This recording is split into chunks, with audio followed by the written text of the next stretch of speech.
තෙරුවන් සරණයි හැමදෙනාටම Renuka simple life YouTube channel එකට ඔයාලා හැමදෙනාම මම ආදරයෙන් පිළිගන්නවා. අදත් මම ඔයාලට ප්‍රයෝජනවත් වෙන වීඩියෝ එකක් අරගෙන ආවා. අපි අද බලමු මේ විදිහේ රසවත් පැණි බූන්දි එකක් නිවැරදිව ලේසියෙන් හදාගන්නේ කොහොමද කියලා. අපි එහෙනම් දැන් බලමු මොනවද වමනා වෙන්නේ කියලා. පාන් පිටි ග්‍රෑම් 250ක් වමනා වෙනවා. ඊස්ට් මේස හැන්දක් වමනා වෙනවා. සීනි තේ හැඳි දෙකක් වමනා වෙනවා. තව අපි ලුණු ටිකක් දාගමු. දැන් අපි මේ මිශ්‍රණය හොඳට කලවම් කරගමු. මම මේ වෙලාවදී ඔයාලට කියන්න ඕන අපි දාපු ඊස්ට් එහෙම ඒ දාපු ප්‍රමාණවල වලින්ම දා ගන්න ඕන. ඊස්ට් වැඩි වුණොත් එහෙම අපිට මේ බූන්දි ටික හදාගන්න බැරුව යනවා. අපි දැන් මේ මිශ්‍රණය අනාගමු. මේ මිශ්‍රණය අනාගන්නට ඔයාලා ඇල් වතුර ගන්න එපා. මද රස්නේ වතුර තමයි වමනා වෙන්නේ. අපි දැන් වතුර ටික ටික දාගෙන මේ මිශ්‍රණය අනාගමු.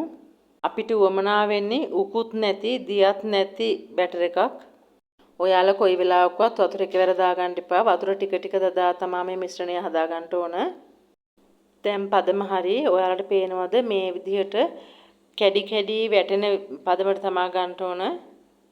මෙන්න මේ විදිහට මම අද මේ බූන්දි එක හදාගන්න යන්නේ කලර් දෙකක් පාවිච්චි කරලා කොළ පාටයි රතු පාටයි දෙකෙන්ම. ඒ නිසා මම මේ බැටර් එක භාජන දෙකකට දාගන්නවා.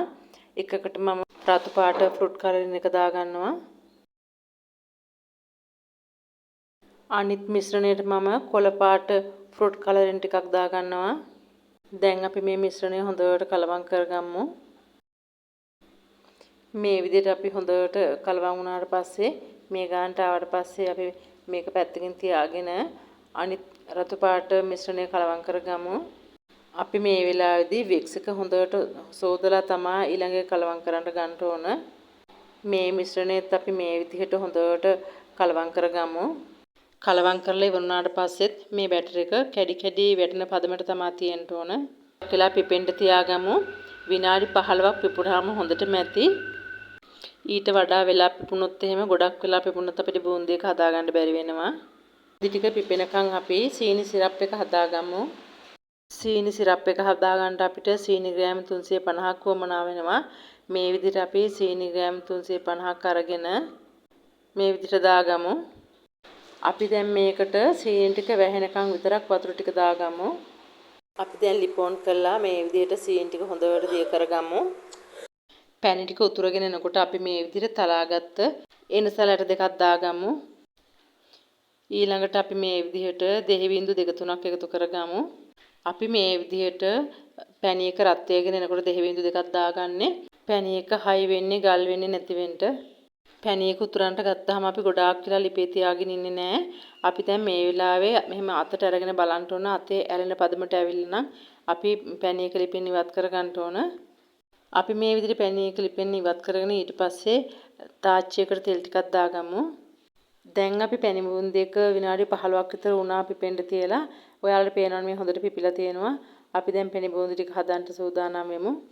මම දැන් පැණි බූන්දි ටික තෙලට දාගන්නේ මේ වගේ ලොකු සිදුරු තියෙන හැන්දකින්. ඔයාලට ඕන නම් මේක පයිපින් බෑග් එකකින් දාගන්නත් පුළුවන්.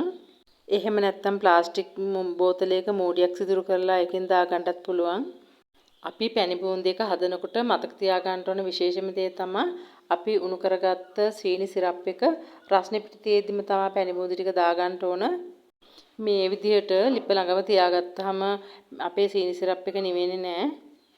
අපි මේ විදිහට ඊළඟ පැණි බූන්දි ටික තෙලට දාගෙන ඒ පැණි බූන්දි ටික තෙලේ බැදෙනකම්ම අපි කලින් සීනි සිරප් එකට දාගත්ත පැණි බූන්දි ටික පැණි එකෙම තියෙන්න ඕන. මේ දාගන්න අතර වාරේ අපි මේ පැණි බූන්දි ටික හොඳට හැන්දෙන් කලවම් කරන්නටත් ඕන. එතකොට තමයි පැණි බූන්දි ටිකට හොඳට පැණි උරාගන්නේ. ඇත්තට මේ පැණි බූන්දි හදන එක හරිම ලේසි. අපිට ඉක්මනින් හදාගන්නටත් පුළුවන්. ඔයාලා තව මතකම තියාගත යුතු දෙයක් තමයි අපි මේ පැණි බූන්දි ටික තෙලට දානකොට ලිපේ ගින්දර අඩු කරලා තියලා ඉවර වෙලා පැණි බූන්දි ටික දාලා ඉවරුණාට පස්සේ තමයි ලිපේ ගින්දර වැඩි කරන්නේ.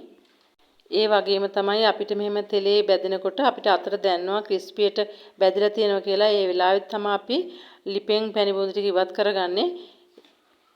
තෙල් තාච්චියෙන් පැණි බූන්දි ටික ඉවත් කරගන්න කිට් වෙනකොට අපි සීනි සිරප් එකේ තියෙන පැණි බූන්දි ටික වෙනම වාජනයකට අයින් කරගන්න ඕන. ඉතින් ඔන්න ඔය ක්‍රමයට තමයි අපි පැණි බූන්දි ටික හදාගන්නේ. අපි දැන් ඒ විදිහටම කොළපාට ෆෘට් කලරින් දාපුව පැණි බූන්දි ටිකත් හදාගමු.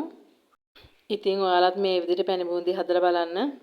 මම හිතනවා ඔයාලට මේ අද ගෙන ආපු වීඩියෝ එක වැදගත් වෙයි කියලා. ඉතින් අද මම මේ ගෙන ආපු වීඩියෝ එක හොඳයි කියලා හිතෙනවා නම් මගේ channel එක subscribe කරලා නැති යාළුවෙක් බලනවා නම් subscribe කරන්න. ඒ වගේම ඔයාලගේ යාළුවන්ට බලන්න share කරන්න, like කරන්න. ඒ වගේම ඔයාලා හදලා ඉවරලා මට comment කරන්න. අද මම මේ ඔයාලට ගෙනාවේ පාන් පිටිය වලින් හදන පැණි බූන්දි එක. මම ඉදිරියට තව බලාපොරොත්තු වෙන ඔයාලා පැණි බූන්දි හදන වීඩියෝ දෙකක් ගේන්න. ඔයාලට මම පෙන්නන්නම් පැණි බූන්දි එකක් මේ විදිහට කඩලා මේ ඔයාලට පේනවද? පැණි බේරෙනවා. හොඳටම පැණි ඇතුළට අහලා තියෙන්නේ. ඒ වගේම හොඳට ක්‍රිස්පියට බැදිලා මේ විදිහට හොඳට ඇතුළට පැණි අහන්න ඕන පැණි බූන්දි වල හොඳට රසට මෙලකට තියෙනවා. ඇත්තටම හරිම රසවත්. ඉතින් ඉදිරියේදීත් මම ඔයාලට ප්‍රයෝජනවත් වෙන වීඩියෝ එකක් අරගෙන එන්නම්. මගේ මේ වීඩියෝ එක බලන් හිටියට යහන් හිටියට ඔයාලා හැමදෙනාටම බොහොම ස්තුතියි. සුබ දවසක් වේවා. තෙරුවන් සරණයි.